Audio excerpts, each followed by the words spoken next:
let's go back. So cost of goods sold, cost of revenue. Ultimately, again, this is on Form 1125A. And I wanted to pull this up on my screen because ultimately I do not want to lead you astray.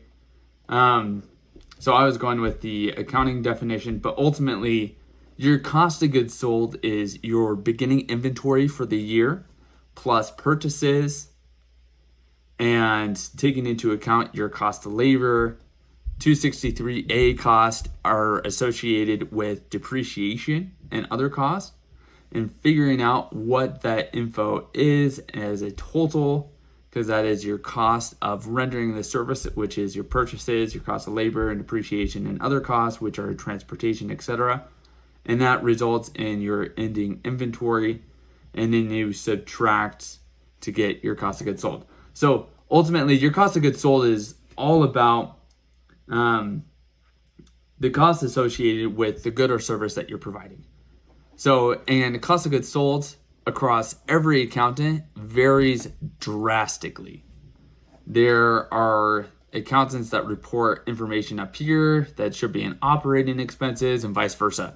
And so ultimately, when looking at cost of goods sold or cost of revenue, you got to take it with a grain of salt, because it more likely than not will vary between company to company within the same industry. And so looking at it relative to the industry can sometimes be misconstrued or not accurate just based on reporting and categorization from a bookkeeping perspective. But the main piece that you're looking at is your gross profit, because ultimately you take your revenue, subtract out your costs associated with achieving that revenue to get your gross profit. And we'll just do a quick, let's dig into the industry. And we see cost of sales here and gross margins. And we can kind of compare them as a percentage of revenue to that of revenue. And so we see that it's a 30% gross profit margin, whereas this particular company is operating at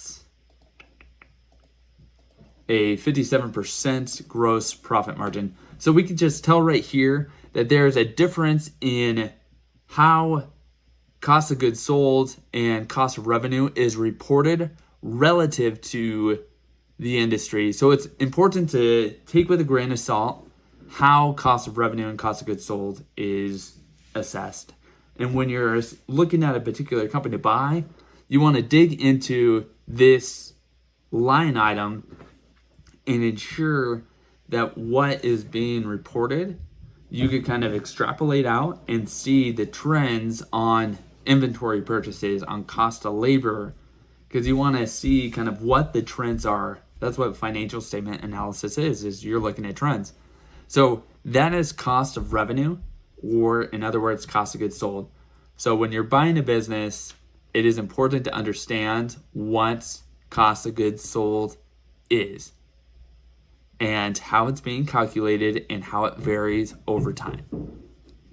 So we're going to take another break with our segment. But if you are interested in kind of discussing further with Peak about financial statement analysis, feel free to visit us at our website, peakbusinessvaluation.com, or give us a call, 435-359-2684. We're happy to help you with any questions. So we look forward to speaking with you if you need to drop off, but let's continue on with financial statement analysis in a little bit.